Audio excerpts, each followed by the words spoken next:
નમસ્કાર, હું છું ગોપી ગાંગર અને આપ જોઈ રહ્યા છો નિર્ભય ન્યૂઝ. મારી સાથે અત્યારે સ્ક્રીન પર તમને કેપ્ટન જયદેવ જોશી દેખાઈ રહ્યા છે. તેમની સાથે આજે ચર્ચા કરવાની છે અને તેમની પાસેથી સમજવાનું છે કે ઈરાન, ઇઝરાયલ અને યુએસ આ ત્રણ દેશોની વચ્ચે જે યુદ્ધ થઈ રહ્યું છે, આમ જોવા જઈએ તો ઘણા બધા ગલ્ફ કન્ટ્રીઝની અંદર અટેક કરવામાં આવેલા છે, પણ ઓવરઓલ એની ઇમ્પેક્ટ કેટલી અને કઈ રીતનું આ આખું યુદ્ધ ચાલી રહ્યું છે તેની સ્ટ્રેટેજીને સમજીએ આપણે. વોર સ્ટ્રેટેજી શું છે યુએસની? સર, નિર્ભય ન્યૂઝમાં આપનું સ્વાગત છે. ધન્યવાદ. અત્યારે જે સમાચાર મળ્યા એના પ્રમાણે તો દુબઈ ઇન્ટરનેશનલ એરપોર્ટ ઉપર એક મિસાઇલ છોડવામાં આવી અને દુબઈ ઇન્ટરનેશનલ એરપોર્ટ ઉપર બ્લાસ્ટ કરવામાં આવ્યો. મને એ સમજવું છે આપની પાસેથી કે ઈરાન એવું કહી રહ્યું છે કે અમે નથી કરતા, અમેરિકા એવું કહી રહ્યું છે કે અમે નથી કરી રહ્યા, તો આ એક પ્રોક્સી વોર જેવી સિસ્ટમ અત્યારે ચાલી રહી છે. જી, ખૂબ સરસ સવાલ આપે ગોપીજી પૂછ્યો છે. અને આ આખી વોર એવી રીતે ચાલી રહી છે કે બહુ જ જવાબદારીપૂર્વક અને બહુ વિચાર થકી હું આ વાત કહી રહ્યો છું. અને સ્પેશિયલી આપના નિર્ભય ન્યૂઝના પ્લેટફોર્મ પર આ વાત કરવી હોય તો મેં થોડું જે વિચાર કર્યો કે સાવ નટશેલમાં 2 કે 3 વાક્યમાં આખા યુદ્ધની હું સમરી કઈ રીતે આપી શકું. તો એ જો હું સમરાઇઝ કરું ગોપીજી, તો આ એવું યુદ્ધ છે કે જેને શરૂ થવાનું કોઈ પુખ્તા કારણ નથી. કોઈ કારણ નથી તેની પુષ્ટિ યુદ્ધ શરૂ કરનાર દેશોની સુરક્ષા એજન્સી કરેલી છે. કોઈ દેશ એ સ્વીકારવા તૈયાર નથી કે અમે નાગરિકો જ્યાં હોય અથવા નિર્દોષ લોકો હોય ત્યાં હુમલા નથી કર્યા. અને એક તરફ પ્રિસિશન ગાઇડેડ વેપન્સ દ્વારા ગણતરીના કલાકોમાં સુપ્રીમ લીડર સુધી પહોંચી જનાર મહાસત્તા, એ જ દેશમાં નિર્દોષ બાળકો જે સ્કૂલમાં ભણતા હોય એના ઉપર હુમલો થયો હોય, 80 થી 100 લોકો એ સ્કૂલમાં હતાહત થયા હોય, એના વિશે એવો પાંગડો પોતાનો બચાવ કરે કે આનું અમારે ઇન્વેસ્ટિગેટ કરવું પડશે. ત્રીજી મોટી વાત ગોપીજી, દરેક પક્ષ એટલે અમેરિકા અને ઇઝરાયલ એક તરફ અને ઈરાન બીજી તરફ લડાઈ ન થવી જોઈએ એની વાત કરે. કોઈ એક તરફથી સત્તા બદલવાની વાત આવે, કોઈ બીજી વખત બીજી વાત આવે, પણ બંને દેશો લડાઈની સરહદોની સીમાઓને ઓળંગીને લડાઈના વ્યાપ અને વેધકતા, આ બંને શબ્દો બહુ વ્યાજબી છે, વ્યાપ અને વેધકતા ને વધારી રહ્યા છે. જેટલું ખોટું ઈરાન કરે છે એવું આપણે માનીએ, આપે જે આ પ્રશ્નમાં દુબઈ વાળી વાત કરીએ, દુબઈ એરપોર્ટની, તો જેટલું ખોટું ઈરાન કરે છે એટલું જ ખોટું પહેલી વાર બીજો અને ત્રીજો એવા 2 કિસ્સા છે. પણ અમેરિકી વોર ના જે સ્પોક્સ પર્સન છે એમના દ્વારા કે વર્લ્ડ વોર 2 પછી પહેલી વાર કોઈ સબમરીને કોઈ દેશના શિપને ડુબાડ્યું હોય, જે જૂઠાણું છે. 2 એવા બનાવ છે જે થઈ ચૂક્યા, વ્હાઇટ હાઉસના મંચ ઉપરથી એ જૂઠાણું છે. પણ બંને દેશો લડાઈના વ્યાપને વધારતા વધારતા ઇન્ટરનેશનલ વોટર્સ, જે નો મેન્સ લેન્ડ કહેવાય, એના પર કોઈ દેશનો અધિકાર નથી, ત્યાં જઈને હુમલા કરે છે. આ દેશ બીજા દેશ ઉપર એટલા માટે હુમલો કરે છે કે ત્યાં અમેરિકી થાણાઓ કે અમેરિકી કનેક્શન છે. તો સંપૂર્ણ નિર્લજ્જ રીતે માનવતાને હાંસિયામાં ધકેલી દઈને કોઈ કારણ વગર ચાલી રહેલી એ લડાઈ કે જેનો કદાચ અંત પણ નક્કી નથી, જેની ચર્ચા આપણે આગળ કરશું ગોપીજી, આ પ્રકારની લડાઈ આ છે.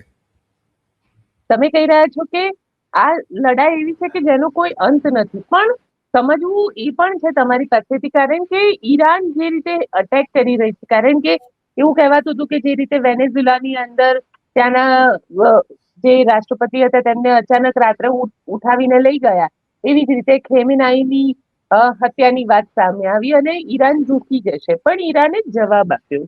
જે રીતે બેલેસ્ટિક મિસાઇલ છોડી રહ્યું છે અત્યારે ઈરાન, સામે ડ્રોન સિસ્ટમ આવી, તમે વોર ટેકનોલોજી બદલાઈ. અત્યાર સુધી આપણે એવું જ સાંભળતા હતા કે બોર્ડર ઉપર વોર થાય છે, કે સામે સિપાઈ આવે ને વોર થાય છે. હવે જે મિસાઇલ વોર શરૂ થઈ રહી છે અને આ મિસાઇલ વોર શરૂ થઈ ગઈ, ઇનફેક્ટ આ કેટલી ડેન્જરસ છે? ખૂબ ડેન્જરસ છે, ખૂબ ડેન્જરસ છે ગોપીજી. અને આ મિસાઇલોનો ઉપયોગ પણ એકદમ હાઇબ્રિડ પ્રકારે થઈ રહ્યો છે. એની વાત કરીએ, પહેલા મિસાઇલોની વેધકતાની વાત કરીએ તો છેલ્લા 1.5 દશકથી ઈરાન મોટા પાયે મિસાઇલોનું પ્રોડક્શન થઈ શકે એની કેપેબિલિટી બનાવતું હતું. એની વેધકતા વધારે હોય, તેની રેન્જ વધારે હોય. બેલેસ્ટિક મિસાઇલ એટલે 1000 કિલોમીટરથી પણ વધારે કોઈ એક ચોક્કસ ટેકનોલોજીથી અટેક કરતી એવી મિસાઇલ. તો 300 કિલોમીટરથી માંડીને દર 200-300 કિલોમીટરના બ્રેકેટમાં 1000+ કિલોમીટર સુધીની રેન્જમાં, દરેક રેન્જમાં ઓછામાં ઓછી 2 અને વધુમાં વધુ 4 આવી પોટન્ટ મિસાઇલો ઈરાન પાસે છે. લાર્જ સ્કેલ પ્રોડક્શન કરી શકે એવી ક્ષમતા છે. આ પ્રોડક્શન બહુ સસ્તા ભાવે કરી શકે એ આવડત ઈરાને હસ્તગત કરી લીધી છે. અંડરગ્રાઉન્ડ મોટી મોટી ટનલ્સ છે. યસ, એની પુષ્ટિ થવી બાકી છે, પણ બહુ એવિડન્ટ છે કે એ છે જ. અંડરગ્રાઉન્ડ મોટી ટનલ્સ છે જ્યાં આનું પ્રોડક્શન થાય છે. સાથોસાથ બહુ જ અજુગતો લાગે એવો પણ સત્ય એવો કિસ્સો છે, એક અનમેન્ડ એરિયલ વ્હીકલ. એ સમયે તો આને ડ્રોન પણ નહોતા કહેવાતા, કે વિમાન રહિત એવું નાનું જહાજ, એક એવું અનમેન્ડ એરિયલ વ્હીકલ અમેરિકાનું ઈરાનમાં તૂટી પડે. બરાક ઓબામા ત્યારે રાષ્ટ્રપતિ હતા, એ સ્વીકારે કે આ થયું છે. ઈરાન પહેલા પાછું આપવાની વાત કરે, પછી પાછું ના આપે. એ જ યુએવી, આજની ભાષામાં એને ડ્રોન કહીએ, એ જ ડ્રોનનું રિવર્સ એન્જિનિયરિંગ કરીને શહીદ ની અલગ અલગ કેટેગરી છે. શહીદ 37 અલગ છે, બીજું 40 ઉપરની કોઈ રેન્જ અલગ છે. એવું ડ્રોન ઈરાન બનાવે, બહુ વેધક, અત્યારે બહુ કારગર થઈ રહ્યું છે. એને કોપી કરીને અમેરિકા, જે મૂળ જનક હતું આ ડ્રોનનું, એ ફરી પાછું એને આમાં કંઈ ડેવલપમેન્ટ કરીને બીજા બોમ્બર્સ બનાવે. તો આ હાઇબ્રિડ એટલા માટે કહું છું કે મિસાઇલો જોવો તો શાહીન ને એવી અમુક મિસાઇલો જે છે એ સ્ટાન્ડર્ડ મિસાઇલો છે, બધા કરે. એમાં ખાલી સસ્તું અને મોટું લાર્જ સ્કેલ પ્રોડક્શન કરવાની ક્ષમતા ઈરાને કરી. પણ જે આ હાઇબ્રિડ વાળી વાત છે એ નવી છે ગોપીજી, અને એ વાત પહોંચવી જોઈએ. આયર્ન ડોમ, બહુ ચર્ચિત આયર્ન ડોમ શું કરે કે અંદર આવતી કોઈ પણ મિસાઇલને હવામાં જ બીજી મિસાઇલ દ્વારા ઉડેને આંતરી દે. રડાર એલર્ટ કરે, ઉડતી મિસાઇલ દેખાય, નીચેથી બીજી મિસાઇલ આવી અને એને હવામાં જ ઉડાડી દે. નીચે નાગરિકો અને બાકી બધા લોકો સુરક્ષિત રહે. ઈરાન શું કરે છે? અલગ અલગ ક્લાસની 3 મિસાઇલ છોડે. એની સાથોસાથ જ નાના નાના ડ્રોન છોડે. એ ડ્રોન એટલા નાના હોય છે કે પહેલી વાત રડારમાં પકડવા અઘરા હોય છે. પકડાઈ ગયા પછી એને એટેક કરવાની એ મિસાઇલ કે જેનો ભાવ, અમેરિકી ભાવ 1 મિલિયનથી વધારે છે, એટલે 1 લાખ રૂપિયાથી વધારે છે. એક નાનકડું ડ્રોન જેની વિસંવાદિતા એટલી છે, જો $1 એ ડ્રોન ઈરાનને પડે તો $28 અમેરિકાને એ મિસાઇલ પડે છે તોડવા માટે. અને આવા $1 50 જેટલા ડ્રોન એક સાથે છોડે, 2-3 મિસાઇલો છોડે. એર ડિફેન્સ સિસ્ટમ જે છે એ આમાં પાંગડી થઈ જાય છે, કન્ફ્યુઝ થઈ જાય છે, અને એ અટેક કરે ને અમુક મિસાઇલોને તોડે તો પણ કેટલાક ડ્રોન જઈને સફળતાથી આયર્ન ડોમને નિષ્ફળ કરે છે. આ પ્રકારની હાઇબ્રિડ મિસાઇલ વાળી લડાઈ ગોપીજી વિશ્વ પહેલી વાર જોઈ રહ્યું છે. અને એના પ્રોપોનન્ટ તરીકે, એના શરૂઆત કરનાર દેશ તરીકે ઈરાનને ઇતિહાસ ઓળખશે એટલું સરસ રીતે આ લડાઈ એ ઈરાન લડી રહ્યું છે. પણ સાથે તમારી પાસેથી એ બી સમજવું છે, જે રીતે ઈરાને આજે સાધનો બનાવ્યા, જે હથિયાર બનાવ્યા છે, આ હથિયાર પણ એક ગલ્ફ કન્ટ્રીઝ ઉપર છોડી રહ્યું છે. એમાં સામે યુએઈ હોય, કતાર હોય, કે પછી ત્યાં બીજી કન્ટ્રીઝ હોય, કુવૈત ઉપર પણ છોડવામાં આવે. પણ ત્યાં આગળ એ લોકો ટાર્ગેટફુલી અટેક કરે છે. જેમ કે મને જે હું ન્યૂઝ જોતી હતી એમાં પણ મેં જોયું કે 4થો માળ ટાર્ગેટ કરવો છે તો એ મિસાઇલ ડાયરેક્ટ 4થા માળે જ બ્લાસ્ટ થાય. એ બિલ્ડિંગને ડેમેજ નથી કરી રહી. આ એક નવી ટેકનોલોજી આખી જોવા મળી. અત્યાર સુધી આપણે જોતા હતા કે એક મિસાઇલ ભટકાય તો આખું બિલ્ડિંગ કોલેપ્સ થઈ જતું હતું. એની જગ્યાએ માત્ર એ ટાર્ગેટ જ કરે છે, કે ફ્લોર ટાર્ગેટ કરે છે. આટલું એક્યુરેસી જીપીએસ સિસ્ટમમાં હોઈ શકે ખરું? જી, ચોક્કસપણે હોઈ શકે. અને જે ટેકનોલોજી જેની કદાચ આપણે ભૂતકાળની વાત કરીએ છીએ એમાં આ વસ્તુ નહોતી, પણ અત્યારની ટેકનોલોજી શું છે કે during the flight time, in flight course correction, એટલે ઉડતા ઉડતા પણ એને કોઈ પણ તમારે દિશા બદલી કરવી હોય તો એ કરી શકવાનો રિયલ ટાઈમ ડેટા અને રિયલ ટાઈમ કેપેબિલિટીઝ આ યુએવીઝ, કે જેને ડ્રોન પણ કહીએ આપણે, એની પાસે છે. અને એ કરી શકાય છે. એની વેધકતા. બીજી એક વાત વધારે, ધ પ્રોક્સિમિટી ઓફ બ્લાસ્ટ, કે જે તે ડ્રોન આવશે અને બીજા ત્રીજા માળની આપ વાત કરો છો, ત્યાં એક્ઝેક્ટલી જઈ અને પોતાની જાતને બ્લાસ્ટ કરશે. તો એ કેટલું નજીક જઈને બ્લાસ્ટ કરશે એ કંટ્રોલ કરી શકાય છે. એથી વધારે આ એ બીજા ત્રીજા માળના ફ્લેટ્સ ઉપર વાત એવી આવે, નેરેટિવ એવું ચાલે કે રહેણાંક વિસ્તારમાં તમે અટેક કર્યો, પણ એ વિસ્તાર રહેણાંક હતો, પણ એ જ્યાં અટેક થયો ત્યાં કોણ રહેતું હતું? તો ત્યાં જે તે ગલ્ફ ઇસ્લામિક કન્ટ્રીમાં અમેરિકી સૈન્ય થાણું ધરાવનાર એ કમાન્ડર્સ રહેતા હતા. એટલે ભલે એ રહેણાંક વિસ્તાર, પણ એમાં રહેતો તો એ કોઈ સૈનિક જ હતો કે જેના ઉપર ટાર્ગેટેડ એટેક હતો, કમાન્ડર ઉપર હોય એમ. તો એ બિલ્ડિંગની દિવાલ હશે, ફ્લેટની દિવાલ હશે, એ પણ કંટ્રોલ થઈ શકે ગોપીજી, કે પેલા એને પેનિટ્રેટ કરે, એટલે એની અંદર એ ઘૂસી ગયા પછી અંદર જઈને બ્લાસ્ટ કરે. તો આ વાત એને બંકર બસ્ટિંગ જૂના સમયમાં આ મોટા મોટા બંકરો માટે વપરાતું, કે પેલા એક મોટું કાણું કરે સ્લેબમાં બંકરની અંદર, પછી અંદર જઈ અને પછી સ્પ્લિન્ટર ઇફેક્ટથી બ્લાસ્ટ થાય. આ જ ટેકનોલોજી હવે યુએવીઝ અને ડ્રોન્સમાં આવી ગઈ છે.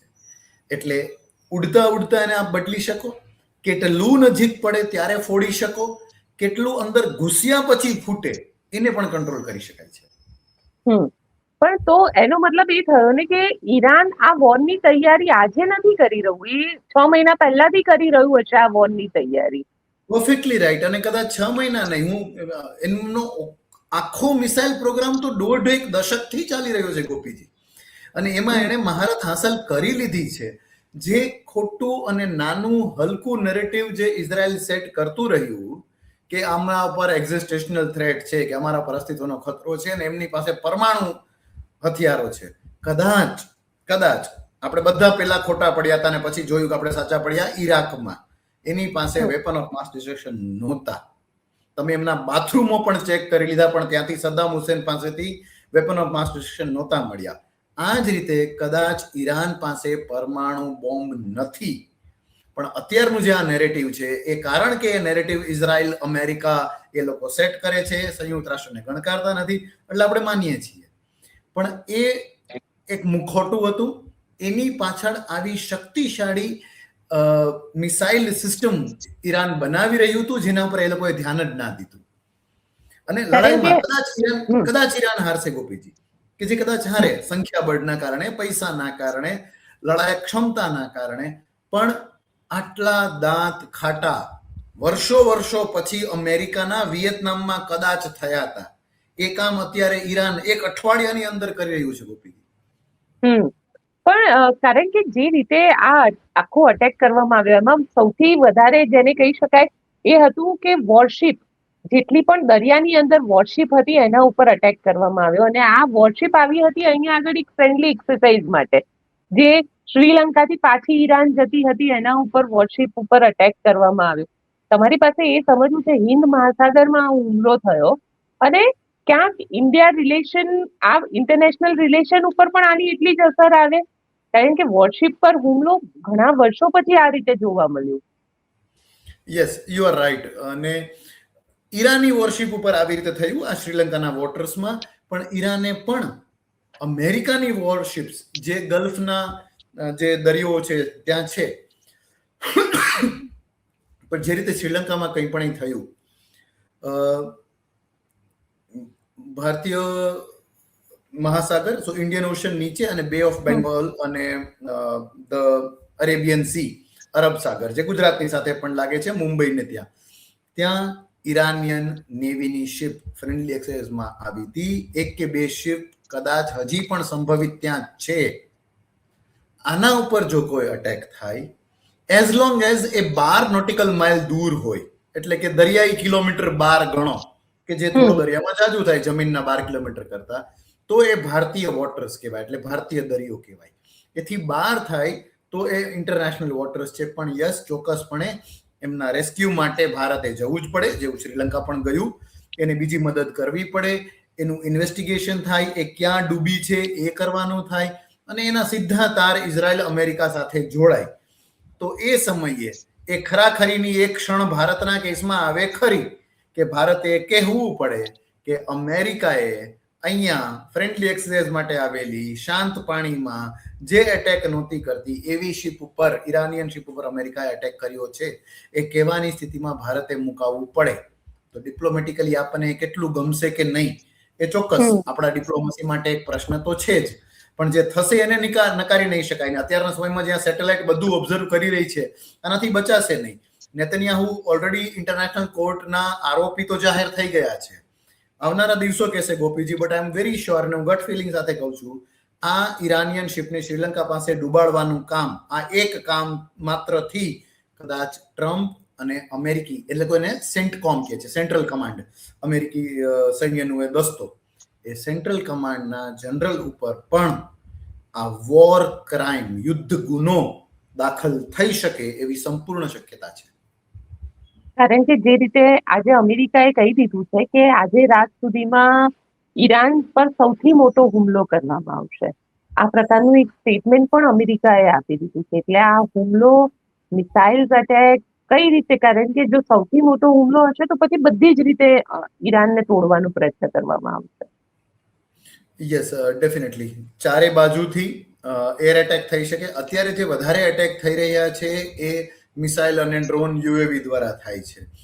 આપે જે આ વાત કરીને જે ચેતવણી અમેરિકાએ ઉચ્ચારી છે એને પૂરેપૂરી ગંભીરતાથી જો લઈએ તો કદાચ એરફોર્સ પણ આમાં સામેલ થાય, લડાકુ વિમાનો પણ એટેક કરે, એ બની શકે છે. એથી એક પગલું આગળ અઘરું છે, પણ ટ્રમ્પ જે સત્તા પરિવર્તનની, રિજીમ ચેન્જની વાત કરે છે ને એવા એકાદા પ્યાદાને શોધી પણ રહ્યા છે. જો એ મળે તો હેલિબોર્ન ટ્રુપ્સ, એટલે કે હવામાંથી એક મોટો હુમલો થાય, હેલિકોપ્ટર હોય, એમાંથી અમેરિકી સોલ્જર્સ ઉતરે, કે જેવું ઓસામા બિન લાદેન કે એમાં સમયમાં આપણે જોયું છે, ત્યાં ઉતરી અને સત્તાના કેન્દ્ર સ્થાન ઉપર કબજો જમાવે. ત્યાં જ કોઈ આવા પ્યાદા, કટપુટલી ટાઈપ વ્યક્તિને બોલાવી અને એને સત્તાનું હસ્તાંતરણ, કે પછી જે અગેન અઘરું છે, IRGC, ઈરાનિયન રિપબ્લિકન ગાર્ડ કોર, જે ઈરાનનું સૈન્ય છે, એમાં જો બળવો કરાવી શકે અને એ બળવોખોર સૈનિકો, જનરલો અને આવો કોઈ પ્યાદો, કટપુટલી નેતા, એને બેસાડીને નવી સરકાર, અમે ઇન્ટરિમ સરકાર પણ સ્થાપિત કરીએ છીએ, આ અંતતોગત્વા એમ હોવો જોઈએ, જેની વાત ટ્રમ્પે શરૂઆતથી કરી છે. તો એ હોવું જોઈએ. પણ ભીષણતા, જો આ વાતને સાચી માનીએ તો ડેફિનેટલી બહુ ખરાબ હશે અને કેટલાય નિર્દોષ લોકો પણ જીવ ગુમાવશે, એવું બની શકે ખરું. તમને લાગે છે પરમાણુ અટેક પણ થઈ શકે? કારણ કે ઈરાન હમણાં જ જ્યારે આ વોર ચાલી રહી હતી 3 દિવસ પહેલા જ ત્યાં આગળ 4.3 રિક્ટર સ્કેલનો એક ભૂકંપ આવ્યો અને ચર્ચા એ શરૂ થઈ કે ન્યુક્લિયર ટેસ્ટ કરવામાં આવ્યા ઈરાન દ્વારા. તો આ પરમાણુ વોર તરફ પણ આગળ વધી શકે છે. જઈ શકે. જે રીતે મેં અગાઉ જે 2 શબ્દો વાપર્યા, વ્યાપકતા અને વ્યાપ, એમાં એક ઉમેરો કરીએ વિનાશકતાનો. એટલે વ્યાપ અને વિનાશકતા બંને વધી રહી છે. કોઈ લડાઈના નિયમો નથી. માનવ રહેઠાણો ઉપર પણ અટેક થાય છે, સ્કૂલો પર અટેક થાય છે. તો મને નથી લાગતું અત્યારની સ્થિતિમાં જ્યાં જે ગાંડપણ સાથે ઇઝરાયલ અટેક કરી રહ્યું છે અને ઈરાન પણ ઇક્વલી રિસ્પોન્ડ કરે છે, તો આ પ્રકારનું કંઈ પણ થઈ શકે ખરું. અને પછી એવો નેરેટિવ સેટ કરવા માંગીએ કે તો કંટ્રોલ્ડ એટેક હતો ને એવું બધું, બટ એ શક્યતાને નકારી ના શકાય. કારણ કે જે રીતે કીધું છે કે આજે ઈરાન સાફ થઈ જશે, તો કદાચ આ ન્યુક્લિયર વોર્નિંગ પણ હોઈ શકે, કે ન્યુક્લિયર વોર્નિંગ એટલે ડાયરેક્ટ તમે બ્લાસ્ટ કરી શકો વિધાઉટ એની વોર્નિંગ ઓર વિધાઉટ એની, કારણ કે એના પણ ન્યુક્લિયર બ્લાસ્ટ માટેના પણ અમુક નિયમો બનાવેલા છે ઇન્ટરનેશનલ સ્ટાન્ડર્ડ પ્રમાણે. વિસંવાદિતાઓ ખૂબ છે ગોપીજી. ઇનફેક્ટ લેબનન એ દેશ કે જ્યાંથી હિઝબુલ્લા અટેક કરે છે ઇઝરાયલ ઉપર, એ બેરૂત ને એની આસપાસના જગ્યાઓ, ત્યાં જો ઇઝરાયલ બોમ્બ વર્ષા કરવાનું હોય તો ત્યાં એ ચેતવણી આપે છે. આપણે જોઈએ છીએ કે ગાડીઓની કતારો લાગે છે ને એ લોકો ભાગતા હોય છે, એક્સોડસ જેવી સ્થિતિ. આવડા નાના એટેકમાં પણ જો એ ચેતવણી આપતા હોય તો તર્ક એ કહે છે કે આપણે માનીએ કે જો પરમાણુ અટેક કરશે તો એની ચેતવણી આપશે, એવું માનવું જોઈએ. પણ ઇતિહાસ આ વાતની ગવાહી દેતો નથી. જ્યારે વર્લ્ડ વોર 2 માં અમેરિકાએ વાપર્યો અણુબોમ્બ ત્યારે કોઈ આવી ચેતવણી આપી નહોતી. અને અત્યારની ભીષણતાની સ્થિતિમાં જો પરમાણુ અટેકની વાત કરે તો ઈરાન જવા દો, ઈરાન સિવાય કેટલાય દેશો અમેરિકાનો યા તો સાથ છોડી દે યા એના ઓપોઝિશનમાં જતા રહે. એટલે કદાચ આઈ ડોન્ટ થિંક કે આવી કોઈ ચેતવણી આપશે. કેટલી શક્યતા અટેક કરશે? તો on the safer side also Gopiji એમ કહીશ કે 60% શક્યતા તો ચોક્કસ ખરી. એથી વધુ હોઈ શકે પણ 60% ચોક્કસ ખરી. અચ્છા, આ વખતની વોરમાં તમને શું ડિફરન્ટ લાગ્યું? મને આ વખતની વોરની અંદર સૌથી વધારે જે ડિફરન્સ લાગ્યું એ ડિફરન્સ હતું કે એના જે વેપન્સ છે એ વેપન્સ ગજબ અલગ જ ટેકનોલોજી આપણને જોવા મળી છે. અને આ વેપન્સ થી આખું જે રીતે યુદ્ધ કે ટાર્ગેટફુલી ઘણી બધી રિફાઇનરીઝ હોય કે આ હોય ઇકોનોમીને ક્યાંક અસર કરવાનો પ્રયત્ન કરે. એઝ અ વોર સોલ્જર તમને શું આની અંદર અલગ લાગ્યું આ વખતે? Gopiji you are very right in your assessment. તમે બે મુદ્દા તો બહુ સરસ કીધા જ છે, પણ ફરી પાછું આમ જો બુલેટ પોઈન્ટ વાઇઝ જો કહું તો એરફોર્સનો અને હવાઈ હથિયારોનો બહુ જ વધારે ઉપયોગ. બીજું ટેકનોલોજીકલ એડવાન્સમેન્ટ આ હદનું. સેટેલાઇટ દ્વારા રેકી કરીને પિન પોઇન્ટેડ કે 100 મીટર બાય 100 મીટરના ખાનામાં જ એટેક થાય કે એથી પણ ઓછામાં એવી સરસ ટાર્ગેટ કરી શકવાની ક્ષમતા. ચોથો બહુ મોટો મુદ્દો, અને કારણ કે ગલ્ફમાં બે લડાઈ જોઈ છે, ઈરાકે અને અમેરિકાએ લડી હોય એવી, જમીની સેનાનો લગભગ નહિવત ઉપયોગ. અને લડાઈની જ્યાં થઈ રહી છે એને થિયેટર ઓફ ઓપરેશન કહેવાય, ધ થિયેટર કે જ્યાં લડાઈ થઈ રહી છે એ સિવાયની કેટલી બધી જગ્યાએ એને વિનાશ વેરવાની તૈયારી. અને સુએઝ કેનાલ પહેલા પણ હતી જ્યારે ઈરાક વોર થઈ ત્યારે, કે વર્લ્ડ વોર 1 વર્લ્ડ વોર 2 સમયે સુએઝ કેનાલ હતી. સ્ટ્રેટ ઓફ હોર્મુઝ જેની ઈરાન સાથે ખૂબ વાત થાય છે એ પણ ત્યારે પણ હતું. એ બધું હોવા છતાં એવી કમર્શિયલ શિપ્સ ને ક્યારેય ટાર્ગેટ નહોતી કરાતી, એનો બ્લોકેડ નહોતો કરાતો. હવે એ પણ કરાઈ રહ્યો છે, જેથી આર્થિક રીતે પણ જરા થોડી એવી રફ ભાષામાં કહું ગોપીજી તો કે નાક દબાવશું તો મોઢું ખોલશે એમ, બ્લોકેડ કરીને બીજું કરવું, એ પ્રકારના પ્રયત્ન પણ આવા ભૂતકાળમાં આટલા વ્યાપકતાથી થયા નથી. ભલે આધિકારિક રીતે સ્ટેટ ઓફ હોર્મુઝને ઈરાને બંધ કર્યું નથી, પણ સાવ બ્લોકેડ જેવી સ્થિતિ છે. આપ સેટેલાઇટ પિક્ચર જોવો તમે, 100% ટ્રાફિકમાંથી અત્યારે માંડ 20-25% ટ્રાફિક છે. તો એ શું છે, એ તમે ને હું એની જ ખામિયાજો ભોગવી રહ્યા છીએ. ક્રૂડ પ્રાઇસ વધવામાં, શેર બજાર લાલ થવામાં. આવું ભૂતકાળની લડાઈઓમાં નહોતું જોવાનું. તો આ 5 એક મુદ્દા છે જે એકદમ નવા છે આ લડાઈના. બિલકુલ, આપ અમારી સાથે જયદેવભાઈ જોડાયા તેના માટે આપનો ખૂબ ખૂબ આભાર. જય હિન્દ સર.